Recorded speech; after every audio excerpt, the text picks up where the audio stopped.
कहानी की शुरुआत में हमें एक बीच को दिखाया जाता है जहाँ पर सैमी नाम का एक टर्टल होता है जो कि आज बहुत खुश है क्योंकि आज वो ग्रैंडफादर बनने वाला होता है। वो कहता है कि जब वो पैदा हुआ था तो वो गड्ढे से बाहर नहीं आ पा रहा होता है। उसके सभी साथी अंडों से बाहर निकलकर गड्ढे से बाहर होते हुए समुद्र की तरफ जा रहे होते हैं। काफ़ी कोशिशों के बाद भी वो गड्ढे से बाहर नहीं आ पा रहा होता है और अब वो बहुत उदास होता है। तभी वहाँ पर एक सीगल बेबी टर्टल्स का शिकार करने आ जाता है और वो सैमी को उठाकर ले जाता है। लेकिन सैमी किसी तरीके से अपने आप को छुड़ा लेता है और नीचे आकर एक लकड़ी के रख पर गिर जाता है। तभी वहाँ पर सैली नाम की एक छोटी फीमेल सी टर्टल आती है जो उसे समुद्र में चलने का कहती है। लेकिन सैमी बहुत थक चुका था इसलिए वो जाने से मना कर देता है और वो उसी पर सो जाता है। रात के समय सैमी को एक सपना आता है कि एक सीगल सैली का शिकार करना चाह रहा है। तब उसकी नींद खुल जाती है और वो अपने आप को उस बीच पर अकेला पाता है। तभी समुद्र की एक तेज लहर आकर उसे बहाकर रक्त सहित ले जाती है। अब पूरी रात वो उसी रक्त के सहारे समुद्र में तैरता रहता है। अगले दिन सुबह जब उसकी नींद खुलती है तो वो समुद्र में जाने की कोशिश करता है, लेकिन वो समुद्र में देख ही रहा होता है। तभी वहाँ पर 3 बड़े सी टर्टल आ जाते हैं। जब उनमें से बड़ी सी टर्टल्स को ये पता चलता है कि सैली का जन्म कल ही हुआ है, तब उनमें से 2 टर्टल्स सैमी को डराने की बहुत कोशिश करते हैं। वो कहते हैं कि तुम्हें समुद्र के अंदर कई सारे क्रिएचर्स मिलेंगे जो बड़े ही खूंखार हैं। यह सुनकर सैमी डरने लगता है, लेकिन उनमें से एक समझदार सी टर्टल सैमी से कहता है कि तुम्हें इनकी बातों पर ध्यान नहीं देना चाहिए और तुम्हें वही करना चाहिए जो तुम करना चाहते हो। इतना कहकर वो लोग वहाँ से चले जाते हैं। इसके बाद सैमी समुद्र में देखने की कोशिश करता है, तभी एक पिराना उस पर हमला कर देती है और वो डर के मारे लकड़ी के रक्त पर ही बैठता है। ऊपर से ही वो समुद्र में देखने की कोशिश करता है तो उसे कई सारे क्रीचर दिखाई देते हैं। इसके बाद हमें एक दूसरा सी टर्टल दिखाया जाता है जो कि खुद भी सैमी की तरह ही अकेला होता है और बाकी सभी सी टर्टल्स के साथ ज्वाइन होने की कोशिश करता है, लेकिन कोई भी उसे अपने ग्रुप में रखना नहीं चाहता था। आगे जाकर उसे सैमी मिलता है और वो एक दूसरे को इंट्रोड्यूस करते हैं। बातों के दौरान उन्हें पता चलता है कि उनका जन्म सेम डे सेम बीच पर ही हुआ है। इसके बाद वो दोनों एक साथ वहीं रहने लगते हैं और अपने आप को एक दूसरे का भाई मानने लगते हैं। इसी दौरान वो दोनों पहली बार समुद्र में राइड के लिए जाते हैं, जहाँ की खूबसूरती देखकर वो बहुत ज़्यादा एंजॉय करते हैं और अलग अलग क्रिएचर्स को भी एक्सप्लोर कर रहे होते हैं। और अब वो बहुत खुश होते हैं और अब एक दूसरे को अपना भाई ही मानते हैं और एक साथ ही रहा करते थे। एक दिन रे सैमी से कहता है कि अब हम बड़े हो रहे हैं और हमें अपने पार्टनर्स ढूंढ लेने चाहिए। रे के बहुत ज़्यादा इंसिस्ट करने पर सैमी सैली के बारे में बताता है जिसे उसने बचपन में देखा था और वो तभी से ही सैली को पसंद करने लगा था। तब रे उसे कहता है कि सैली तुम्हारे लिए एक जरूर अच्छी पार्टनर हो सकती है और यह ओशियन बहुत छोटा है, तुम दोनों कभी न कभी तो मिल ही जाओगे। सैमी भी सैली को अक्सर याद किया करता था। रे सैमी को चेयर अप करने के लिए अपने एक दोस्त ऑक्टोपस के पास लेकर जाता है जिसके टेंटिकल्स पे बैठकर वो बहुत ज़्यादा एंजॉय करते हैं। तभी कहीं से क्रूड ऑयल समुद्र में आ जाता है जिसे देखकर रे और सैमी दोनों ही बहुत हैरान होते हैं और इस ऑयल से वहाँ रहने वाले जीवों को भी बहुत खतरा होता है। रे और सैमी को कुछ समझ नहीं आता, इसलिए वो सतह पर आते हैं जहाँ उन्हें पता चलता है कि ऑयल से भरा एक शिप समुद्र में पलट गया है। ह्यूमंस के साथ ये उनका पहला एनकाउंटर होता है और इसके साथ ही उनका बुरा वक्त शुरू हो जाता है। एक दिन अचानक से उनका रक्त पूरी तरीके से टूट जाता है और वो लोग समुद्र के अंदर चले जाते हैं। तभी वहाँ पर सैमी एक मछली पकड़ने वाले नेट में फंस जाता है। रे उसे बचाने की बहुत कोशिश करता है, लेकिन वो उसे बचा नहीं पाता बल्कि खुद भी एक दूसरे नेट में फंस जाता है। इस वजह से अब वो दोनों एक दूसरे से अलग हो जाते हैं। अब सैमी अपने आप को एक जहाज पर पाता है जिस नाव के एक स्मॉल होल में से निकलने की वो कोशिश करता है, लेकिन वहीं सामानों के बीच वो दब जाता है और धूप भी बहुत तेज होती है। इस कारण से वो डिहाइड्रेट होकर वहीं बेहोश हो जाता है। जब सैलर की नज़र उस पर पड़ती है तो वो उसे वापस समुद्र में फेंक देता है।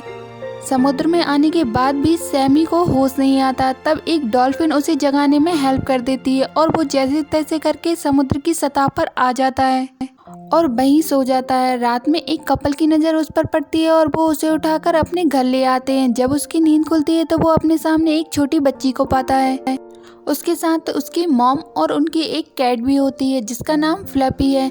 वो ह्यूमन फैमिली उसे बहुत ही प्यार से रखते हैं, लेकिन उनकी पेट फ्लफी को ये बात बिल्कुल भी अच्छी नहीं लगती। फ्लफी को लगता है कि सैमी के आ जाने से उनके ऑनर का नज़र उससे हटकर सैमी की तरफ चला जाएगा, इसलिए वो उसे कहता है कि तुम्हें ह्यूमंस पे भरोसा नहीं करना चाहिए था, वो कभी भी तुम्हारी दावत बना सकते हैं। रात के समय उस बच्ची की मॉम उसे कहानी सुना रही होती है, तभी वहाँ पर फ्लफी भी आ जाता है जो सैमी से पूछता है कि तुमने यहाँ से भागने के बारे में क्या सोचा है, लेकिन सैमी को उसकी बात पर भरोसा नहीं होता। तब फ्लफी कहता है कि मैं भी ऐसे ही एक दूसरे ओशियन से यहाँ आ गया था और जब से मैं यहीं कैद हूँ।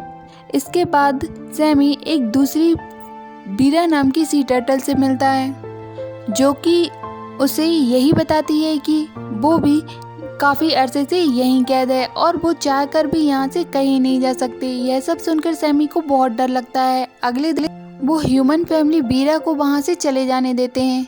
सैमी यह सब देख रहा होता है, तभी वहाँ पर फ्लफी आ जाता है जो उससे कहता है कि तुम्हें इतना खुश होने की ज़रूरत नहीं है, क्योंकि उन्होंने उसे इसलिए जाने दिया क्योंकि उसका सेल बहुत हार्ड हो चुका था और वो तुम्हें इतनी आसानी से नहीं जाने देंगे। इसके बाद रात में वहाँ पर पुलिस आ जाती है जो उन सभी को वहाँ से चले जाने का कहते हैं। इसके बाद फ्लफी वहाँ आता है और सैमी से कहता है तुम्हें यहाँ से बचने का सबसे अच्छा समय है, इसलिए तुम यहीं छिपे रहो। इसके बाद वो लोग वहाँ से चले जाते हैं। अब सैमी अकेला रह गया और उसे जो भी मिलता है वो उस बीच पर खाने लगता है। इसी तरीके से समय गुजरता है और एक पॉलीथिन आकर सैमी के ऊपर गिरती है जिस वजह से वो समुद्र में चला जाता है। तब वीरा उसे बचाने में हेल्प करती है। इसके बाद वीरा सैमी को एक ऐसी जगह लेकर जाती है जहाँ पर बहुत सारा सी फूड होता है जिसे खाकर सैमी बहुत एंजॉय करता है। तभी वहाँ पर कहीं से शार्क आ जाती है जो किसी दूसरी टर्टल को शिकार करना चाह रही थी। तब सैमी उसे बचाने में उसकी हेल्प करता है और वो बचने के लिए एक होल में चले जाते हैं, लेकिन यहाँ भी वो शार्क उनका पीछा नहीं छोड़ती। तब वीरा अपने स्पेशल मूव्स का यूज़ करके उसे वहाँ से भगा देती है। उस शार्क के जाने के बाद वीरा भी उन दोनों टर्टल्स को वहीं छोड़कर चली जाती है। इसके बाद वो दोनों आपस में बातें करते हैं और उन्हें पता चलता है कि वो टर्टल और कोई नहीं सैली ही है जिसे सैमी ने बचपन में देखा था। सैली भी सैमी को पहचान जाती है। वो दोनों एक दूसरे से मिलकर बहुत खुश होते हैं। इसके बाद वो समुद्र में घूमने के लिए जाते हैं। बातों के दौरान सैमी सैली को बताता है कि वो सभी समुद्र घूमना चाहता है और वो सैली को भी इस सफ़र में साथ चलने का कहता है। सैली को भी उसका ये आइडिया बहुत ही एक्साइटिंग लगता है, इसलिए वो भी चलने को तैयार हो जाती है। तब सैमी कहता है कि इसके लिए हमें एक सीक्रेट पैसेंजर की ज़रूरत होगी और वो सीक्रेट पैसेज ढूंढने के लिए निकल जाते हैं। रास्ते में उन्हें एक सील मिलती है, लेकिन उसे इसके बारे में कुछ भी पता नहीं होता और वो उसे सिर्फ बोट पर जाने का कहती है। जब वो लोग वहाँ पहुँचते थे उन्हें वहाँ पर भी कुछ नहीं मिलता और अब वो उस जगह से भी आगे निकल जाते हैं। चलते चलते वो लोग फ्रेश वाटर में पहुँच जाते हैं जहाँ पर कई सारी अलग अलग तरह के क्रिएचर होते हैं। वो लोग वहाँ घूम ही रहे होते हैं, तभी वहाँ पर एक पिराना का झुंड आ जाता है जो उन दोनों को घेर लेता है, लेकिन वो कुछ कर पाते हैं इसके पहले एक ईगल आकर सैमी को उठाकर अपने घोंसले में ले जाता है जहाँ से उसे एक शिप नजर आती है। तभी वो डाल टूटकर वापस समुद्र में गिर जाती है और वो सैमी और सैली आपस में मिल जाते हैं। वो जैसे तैसे करके उस बोट तक तो पहुँच जाते हैं, लेकिन तेज बहाव होने के कारण सैमी सैली से अलग हो जाता है और अब वो दोनों बहुत उदास होते हैं।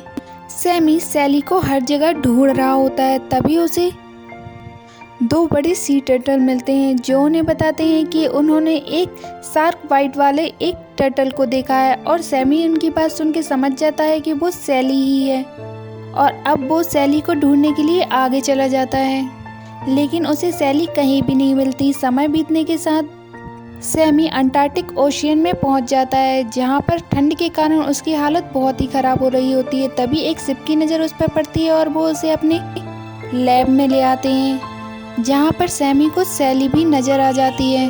वो सैली के पास जाने की बहुत कोशिश करता है, लेकिन वो सारी कोशिश के बाद भी नाकामयाब रहता है। उसी लैब में उसे फ्लफी भी दिखाई देता है जिससे वो बाहर जाने के लिए हेल्प मांगता है। तभी वहाँ पर उनकी लेडी ओनर भी आ जाती है जो सैमी को देखते ही पहचान जाती है और उसकी क्यूरियोसिटी को देखते हुए उसे रिलीज कर देती है। समुद्र में आने पर उसे दो सी टर्टल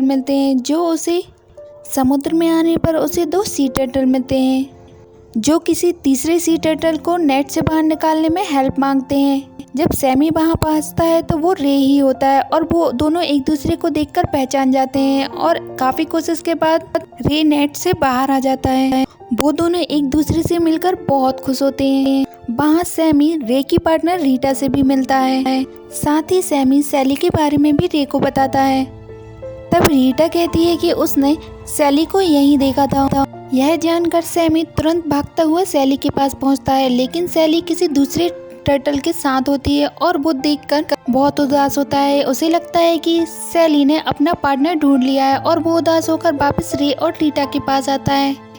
वो रे को पूरी बात बताता है। तब रे उसे कहता है कि वो जरूर बॉबी होगा जो किसी भी टर्टल को देखकर उसके साथ फ्लर्ट करने लगता है। यह सुनकर सैमी खुश हो जाता है और अब वो वापस सैली से मिलने जाता है, लेकिन तभी एक शार्क उन पर हमला कर देती है, लेकिन रे उसे किसी तरीके से बचा लेता है और अब वो वापस सैली से मिलता है। वो दोनों एक दूसरे को देखकर बहुत खुश होते हैं और एक दूसरे के मीट बन जाते हैं। कहानी प्रेजेंट में आती है जहाँ पर बेबी टर्टल्स अंडों से बाहर आ गए हैं, लेकिन एक बेबी टर्टल अंडे से बाहर नहीं आ पाता। तब सैमी को अपनी पूरी कहानी याद आती है और मूवी यहीं खत्म हो जाती है। अगर वीडियो पसंद आई है तो प्लीज़ वीडियो को लाइक और चैनल को सब्सक्राइब करना मत भूलिएगा।